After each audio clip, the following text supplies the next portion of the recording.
ways are so far above our ways as the heavens are above the earth. The synthesis of the gospel is Jesus himself. At the end, forever, you and I will be in heaven or hell. Period.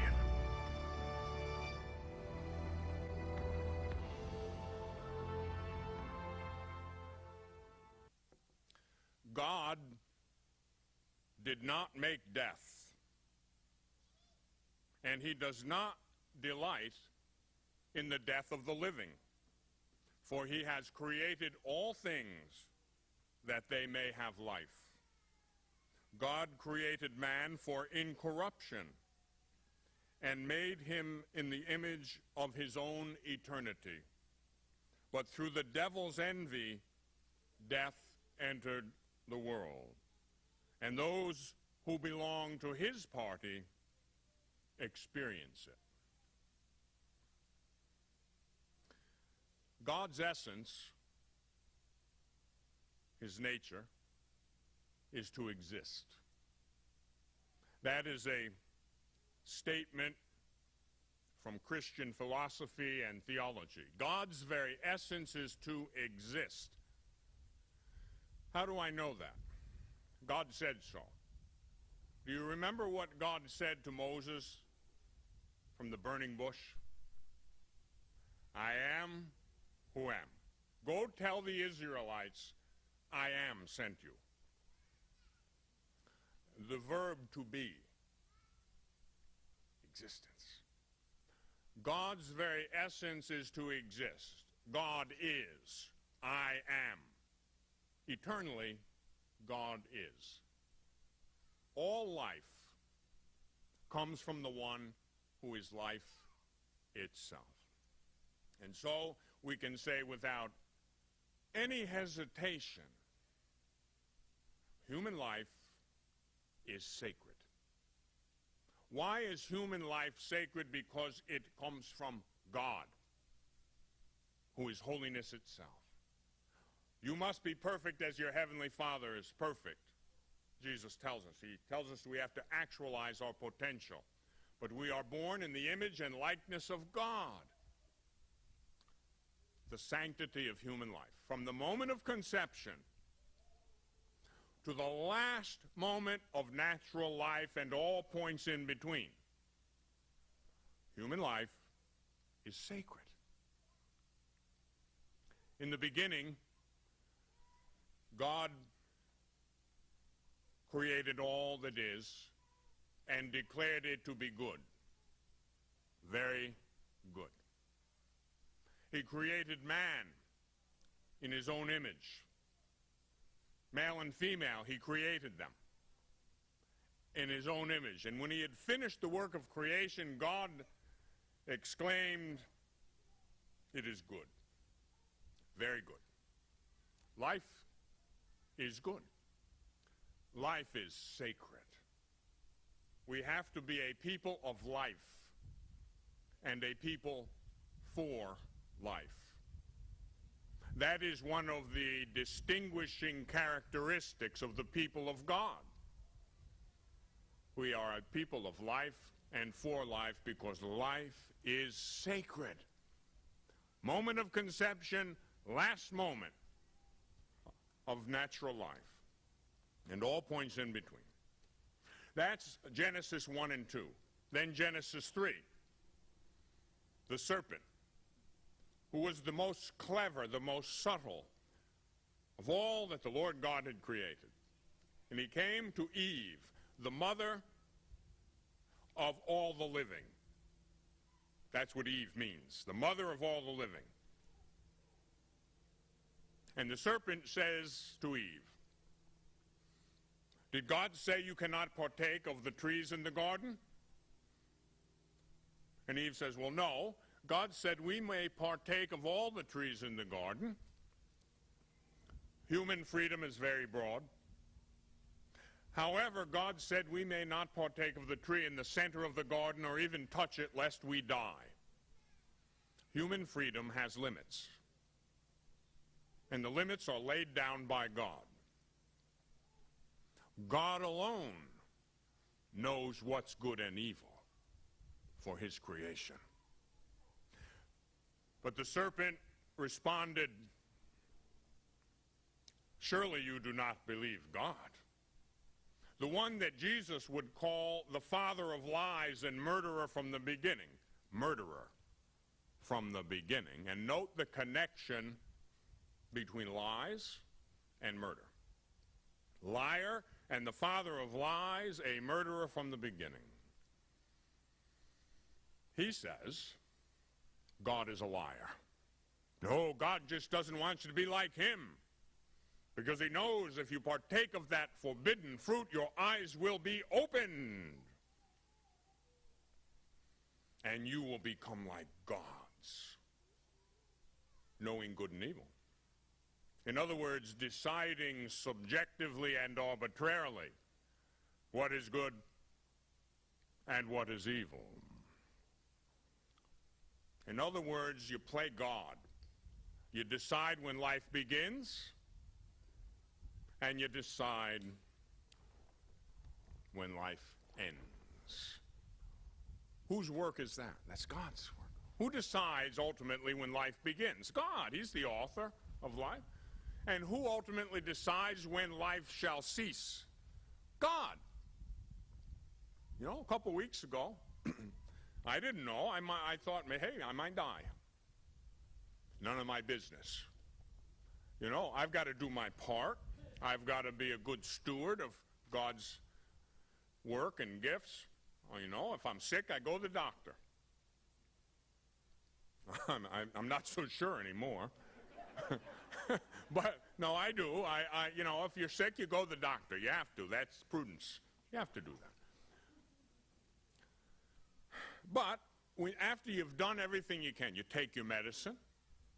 You know, you do what the doctor says. You know, like me, he said, okay, look, you got to lower your cholesterol a little bit.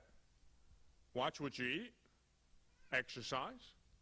So if I've got any sense at all, I'll do that, and I will. I am.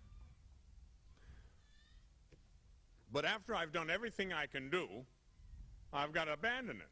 I've got to trust God. I said, okay, I've done my part. He'll do his.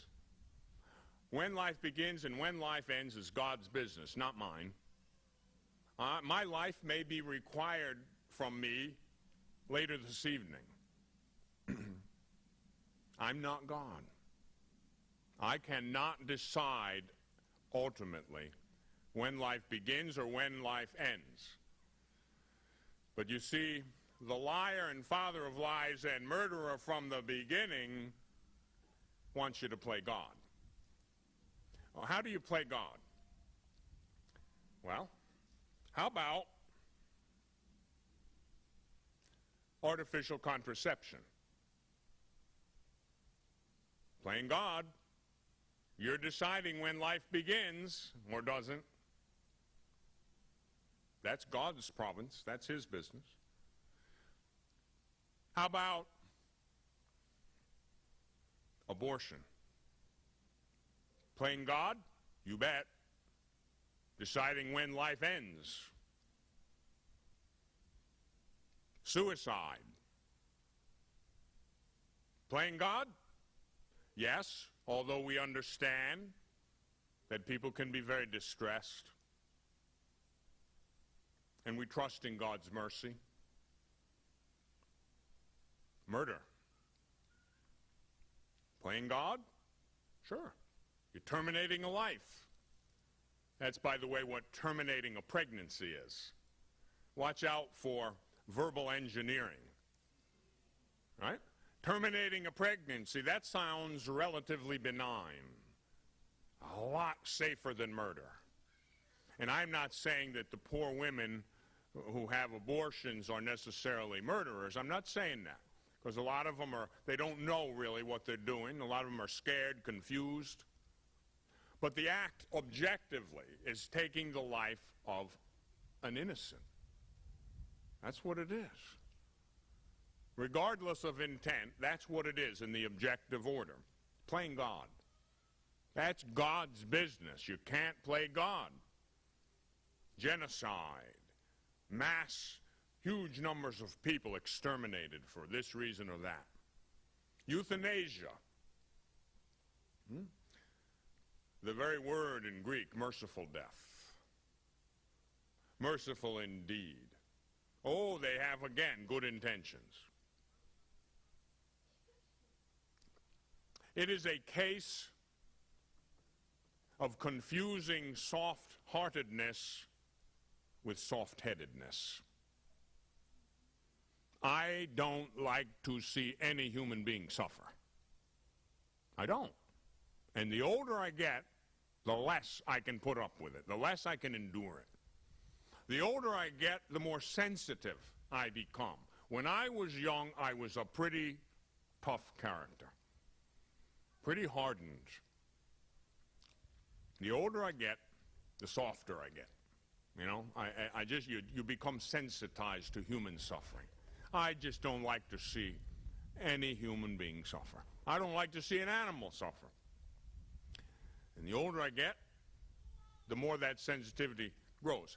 However, I can't play God in a misguided attempt to determine when life ends. For whatever reason, I'm not God. Hence, I have to leave that to God. As I have said so many times before, and you've heard it, we are at war. And we have a war between the forces of life and the forces of death. We have a war that is prefigured in that first book of the Bible, Genesis. After the devil seduces Eve, you can be like gods. If only you will disobey God, you will become like gods, deciding subjectively and arbitrarily what's good and what's evil. Eve bought the lie. What happened? What resulted? Death.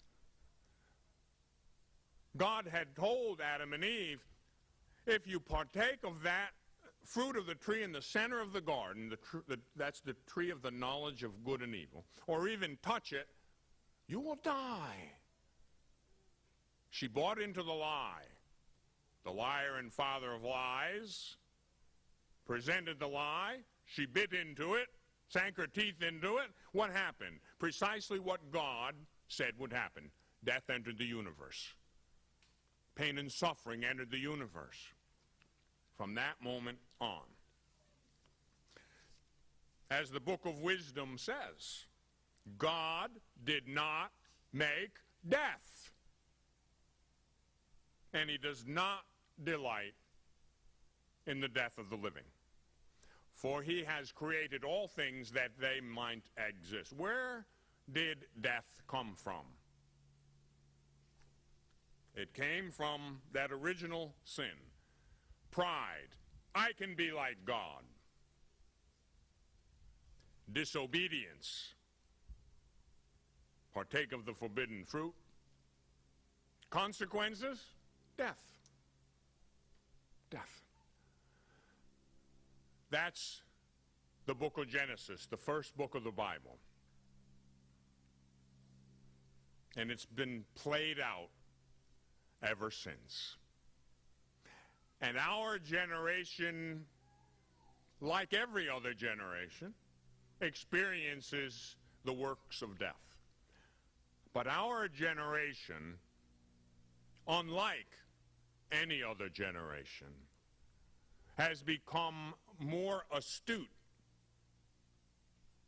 in effecting and promulgating the works of death. Our generation has become technologically competent in bringing about a reign of death. We have a death wish. We have a culture of death from the moment of conception to the last moment of natural life. Culture of death. Artificial contraception. Abortion.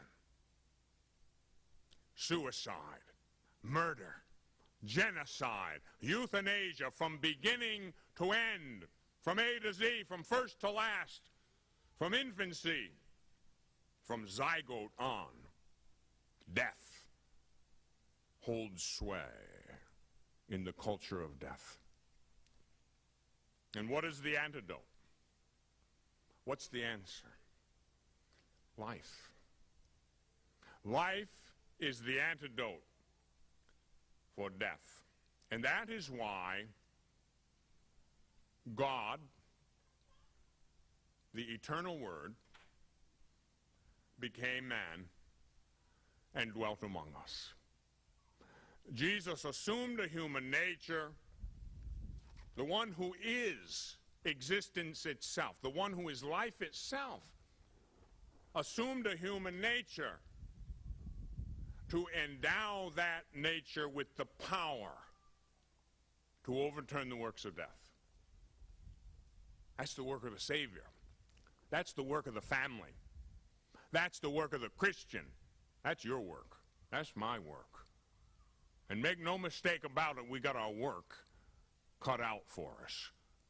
We are in a struggle, a life and death struggle.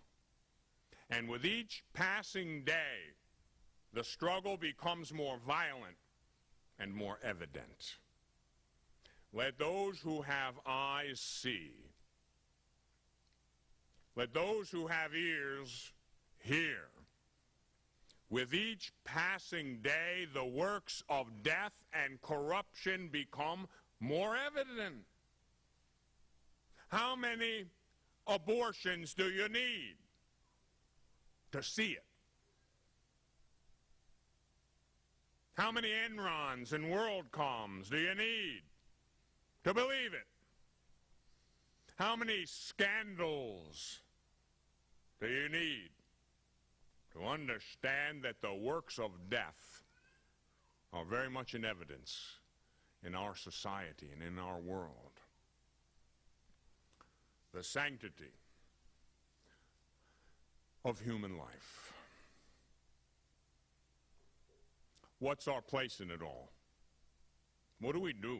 How do we do it? How does it affect the family? Well, the family, the garden of holiness, is a garden of life.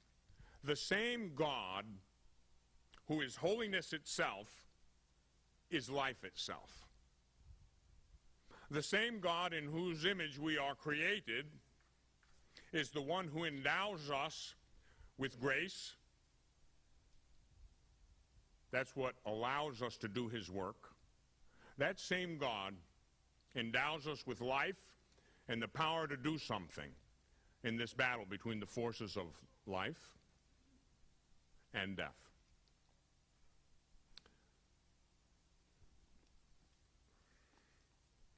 Jesus then turned to the Jews who had believed in him. If you continue in my word, you are truly my disciples, and then you will know the truth, and the truth will make you free. They argued with him then. They said, oh, we're disciples of Abraham. We've never been in bondage to anyone. What do you call Egypt? They were in bondage to Egypt. Well, they lied. We've never been in bondage to anyone. Descendants of Abraham. Oh, yeah, right. If you were descendants of Abraham, you wouldn't be trying to kill me right now. Why can you not understand what I say? I'll tell you why. You can't understand what I say. You can't bear to hear my word because you are not of God. Boy, Jesus is talking to the religious leaders of his day, the Pharisees. And he's saying, you're not of God. Can you imagine how much gall Jesus had? Can you imagine how the guts, the moral backbone? Well, of course, he had divine strength, and his human nature was filled with the power from his union with divinity. He's truly God, as well as truly human. But grace is what helps us to be like him. But imagine that, unprecedented. He stood before all the religious leaders and says, you're not of God. You're of your father, the devil. And your will is to do your father's desires. He was a murderer. Murderer. What's a murderer do? Takes life. Kills. Your father was a murderer from the beginning. He has nothing to do with the truth, because there is no truth in him. When he lies, he speaks according to his own nature, for he is a liar and the father of lies, a murderer from the beginning.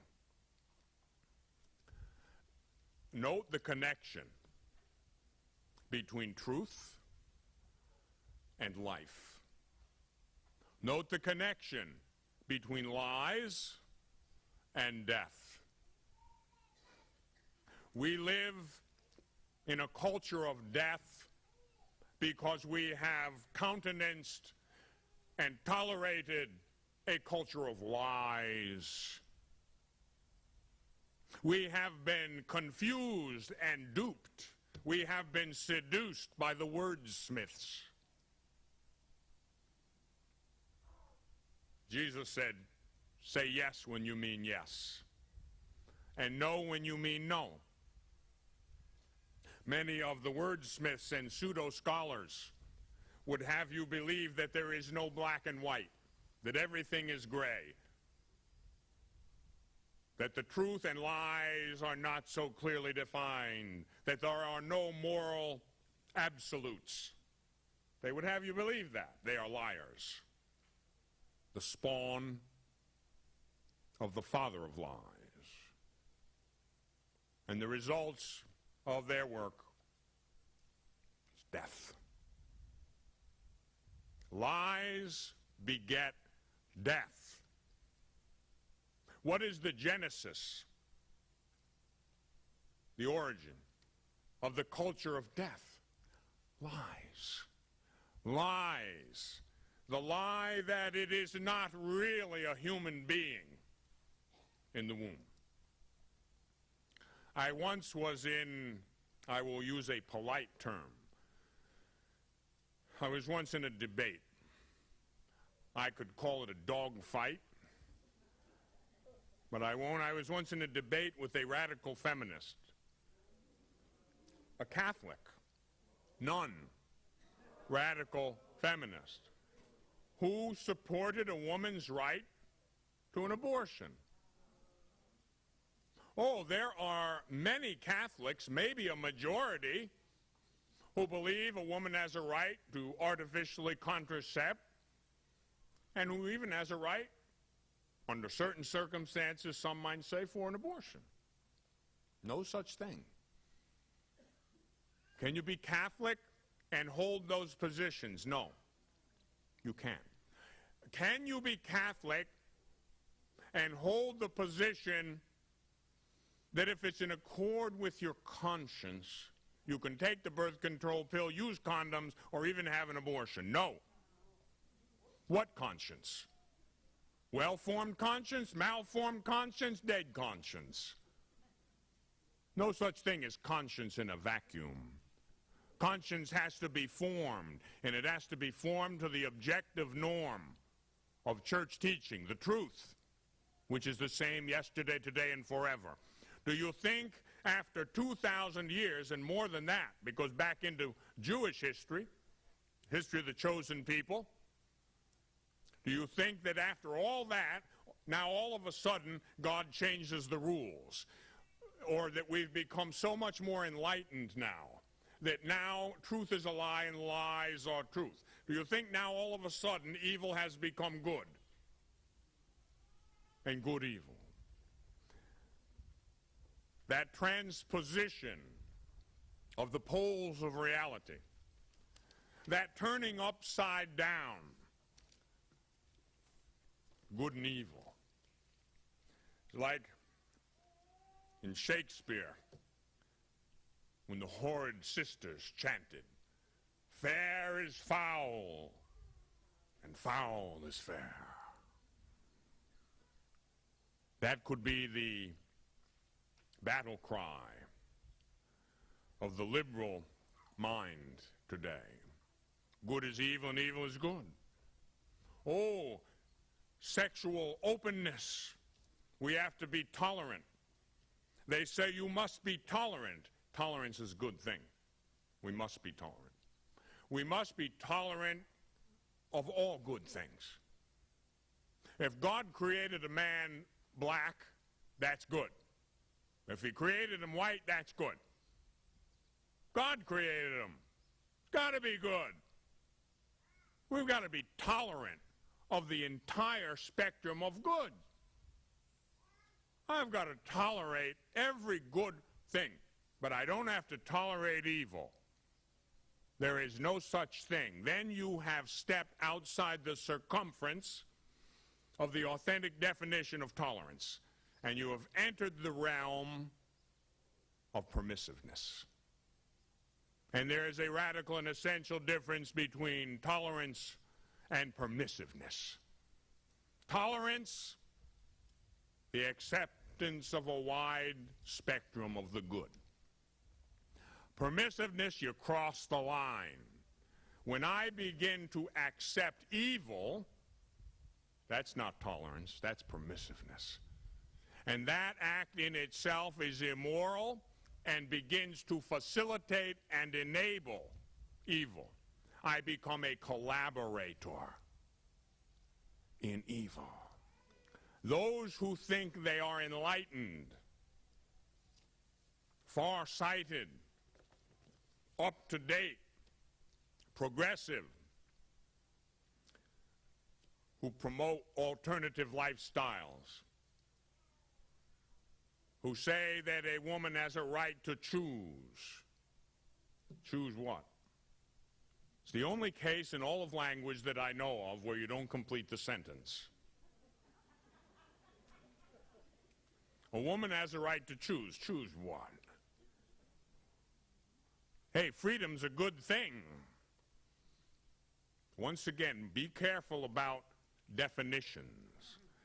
Be careful that the wordsmiths don't seduce you out of the truth into a lie. Freedom's good. They say, oh, you're against freedom. Nope. I am 100% in favor of freedom. Just like I'm 100% in favor of tolerance. I am a tolerant person. I'm not a bigot. I believe men and women, all races, should be equal. And treated equally and loved equally. I believe all that. I believe in tolerance. I do not believe in permissiveness. It ushers the way in for a whole host of evils. Freedom, I'm all for it. Authentic freedom. What's freedom? Human freedom. What is that? Being able to do whatever you want to do? No. You say, prove it. Prove it biblically. Okay. I just read it from Genesis. You can partake of all the trees in the garden, but you can't touch that one. Freedom. Very broad, but it has limits. And the limits are laid down by God. Authentic freedom is not being able to do whatever you want to do. It is not. Because if it were, before I leave in a couple of hours, I shall steal the best truck in the parking lot.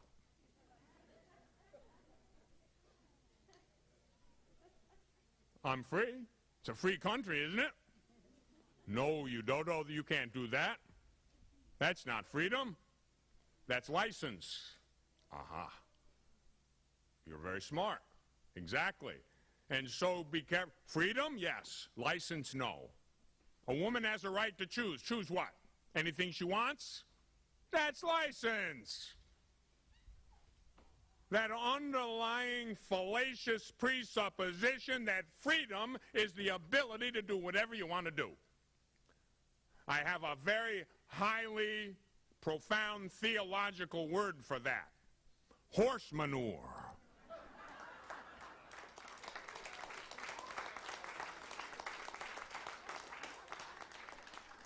Freedom is not being able to do whatever you want to do. That's license. Where I say, I'm going to do whatever I want to do. I'm a law unto myself. I'm God. Who says that? Satan. Lucifer. The one who brought evil and death into the world through a lie. You become one of his disciples when you become a disciple of lies. You become a protagonist of the culture of death when you buy into the lie and begin to promote things like artificial contraception, abortion, and euthanasia. You become an unwitting accomplice in the works of death. And so many in the church have done.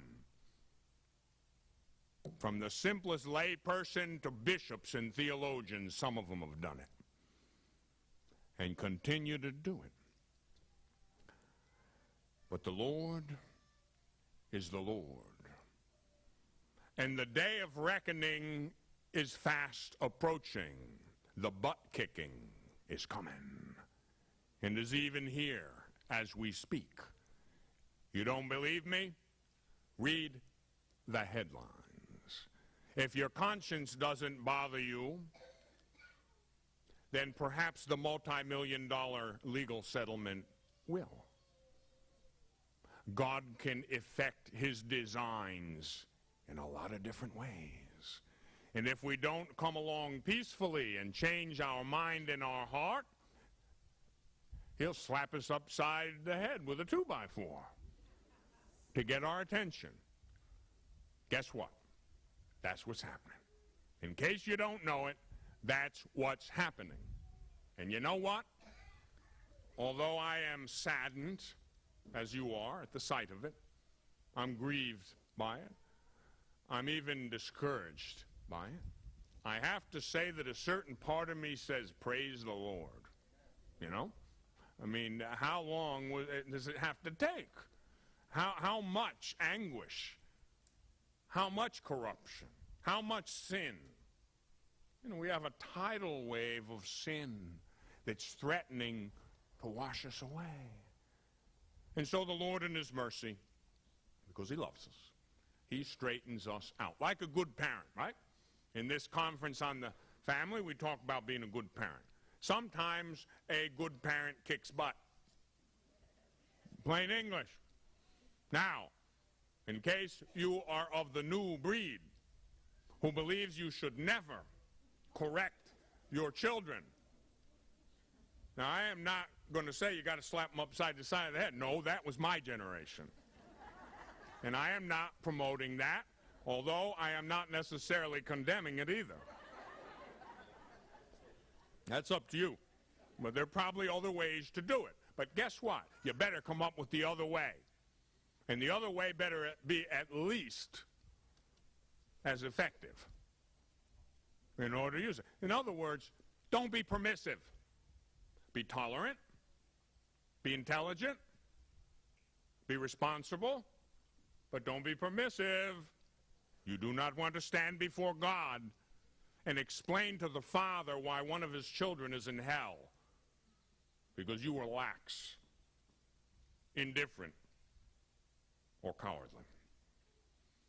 The Catholic family, that is the guardian and garden of life and holiness. You know, I'm not that old, and neither are you, that you can't remember back to when we were young. Now, you remember what it was like. I mean, it might be 80 years ago, 70 years ago, 50 years ago, but you remember. And you remember that there was a big difference, morally speaking, between then and now. Now, I love this country. I consider myself a good American, a patriot. I love my country. I really do. But I tell you that my country is still a great country, still the greatest country. But despite our progress, technology, wealth, we've lost a lot. We've progressed technologically and regressed morally in many cases. Every place you look. In the last year, since I was here 1 year ago, a nation has been shaken to its very foundations, attacked right in the heart of one of the biggest cities in this country, right in the middle of Manhattan. Can you imagine that? I saw it live on television. And Father Flanagan, my superior, was with me. We saw it together. He had been in World War II. He was a Navy SEAL, one of the first. They called him UDT in those days. But that was the beginning of the SEALs. He went in at Normandy first. And he watched it in disbelief and horror as the towers collapsed, as they hit the Pentagon. The Pentagon? Who'd have thunk it? The Pentagon. How do you fly an airplane into that space? We wouldn't have believed that. Not possible. But they did. And Father Flanagan noted with our own planes, with our own planes, with our own planes. That's kind of where it began. The nation was shaken, and for a while, to its credit, responded. The lines for confession were longer than they'd been in years. I got on an airplane a couple days after September 11th, and the pilot literally rushed out of the cockpit, embraced me at the door, and said, "Boy, am I glad to see you." And I said, "I'll bet you are." The flight attendants came out, same deal. You'd think I was a movie star. They were really glad to have a priest on board. Do you know the first week after September 11th, there wasn't a single abortion in New York City?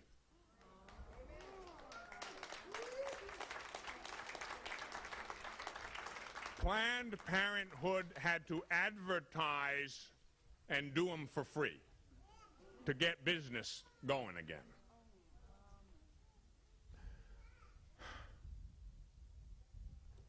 Sometimes it takes an unbelievable tragedy to get us back in touch with reality. You know what? We're back to business as usual. Right back, and it didn't take long either. We've been back to business as usual for quite a while now. Guess what? There's more where that came from. Like a billboard I once saw advertising a Broadway play. I could say this to the world, to the United States. I could say it to the Supreme Court. Say it to everybody. Your arms are too short to box with God. And don't forget it. You want to fight with God? You want to rebel? Want to play games? He'll slap you silly. Oh, he will. He will. Why? Because he's mean? No. Because he's vengeful? No. Because he's merciful. He's merciful. You can pay me now, or you can pay me later, like the old oil commercial said. You know, the greasy old mechanic said, well, you can pay me now, or you can pay me later. Guess what? Costs more later. So you can do your penance now. You can repent now, or you can, spend a couple thousand years in purgatory, or maybe hell. And that's the bottom line, world. Culture of death, greatest country in the world. We had better wake up, we had better straighten up, and fly right. Right after September 11th, I began to preach. September 11th, I told you I buried my dad. He had died the previous Friday. I was preaching in Buffalo, New York.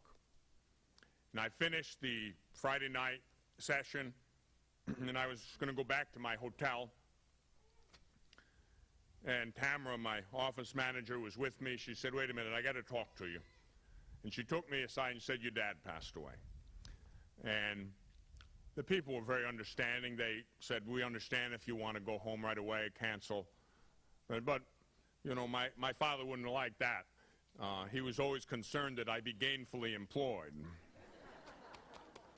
So he wouldn't have wanted me to leave the job unfinished and the mission not accomplished. So, of course, we finished the mission. Then I went home. Monday, I flew down. Tuesday, I watched the events of September 11th on television, mostly live. Then I went, walked into a chapel, saw my father's casket. On top of it were two symbols, an American flag and a crucifix. And immediately I had the thought, Dad had fought in 2 wars and served 2 countries. Dad had fought in World War II in the Navy, served his country. Then later in life, he fought in another kind of war, the war of redemptive suffering. In his last 7 years of life, he had over 30 surgeries. He was a man acquainted with infirmity. He knew something about pain and suffering. And he did it with dignity. He did it quietly. He did it in holiness.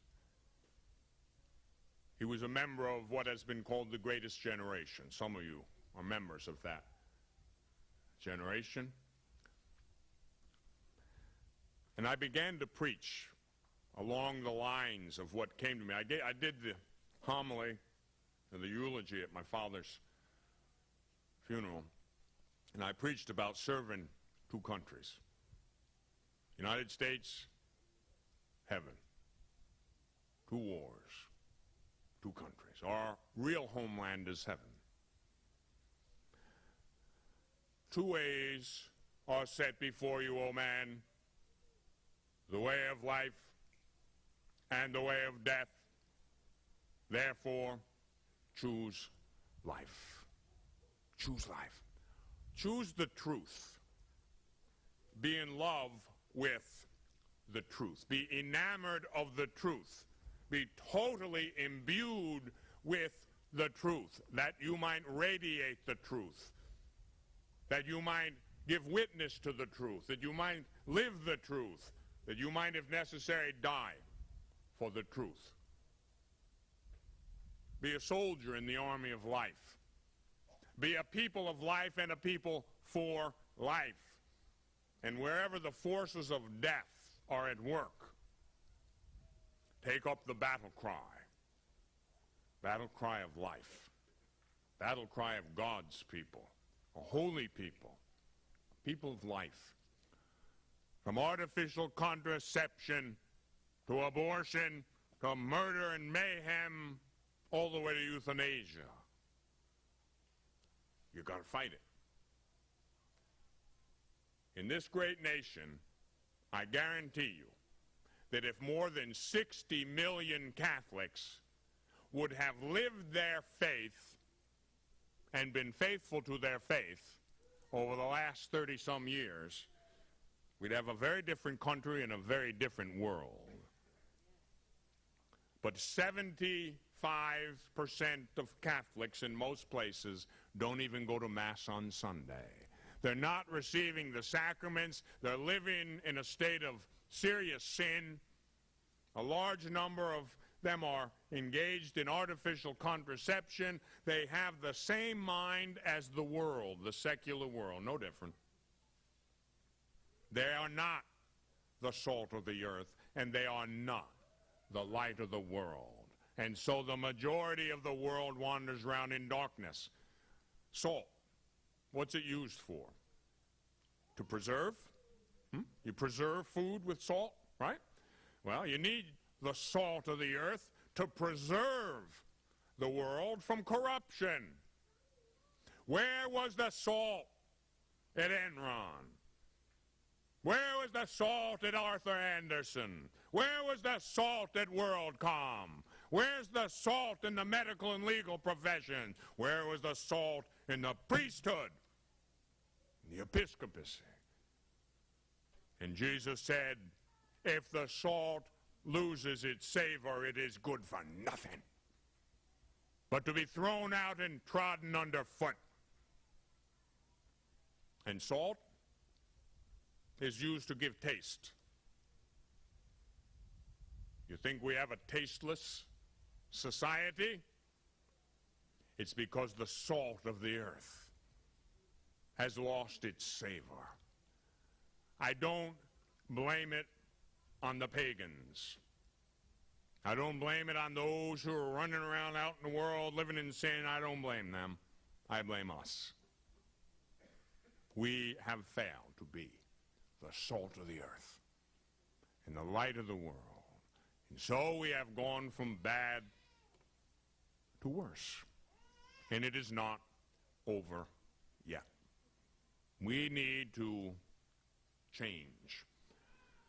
We need to pray. We need to do penance. We need to rededicate ourselves to the works of life. Families have to be beacons of life. The family is the place where life begins. Mom and dad, in their love for each other, in a mutual exchange and expression of their emotional, spiritual love for each other, enter into the creative domain, the sanctuary of God's own creative power. And they procreate. They collaborate with God in the works of life. This is where life begins, and this is where life must be nurtured, and this is where life must be defended. In the family. In the family.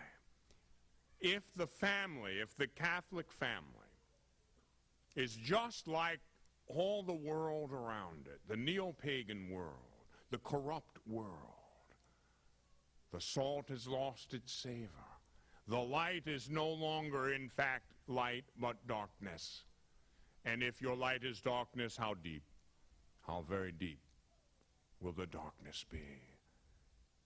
Families, Catholic families, that is the key to the renewal of society. That is the key to the renewal of our great country. That is the key to the preservation of the very world. And it happens one at a time. Dad, you're a man. Be one. The world around you will criticize you, mock you for fulfilling your role. Be a man, first of all. Be a man, a loving man, but a man.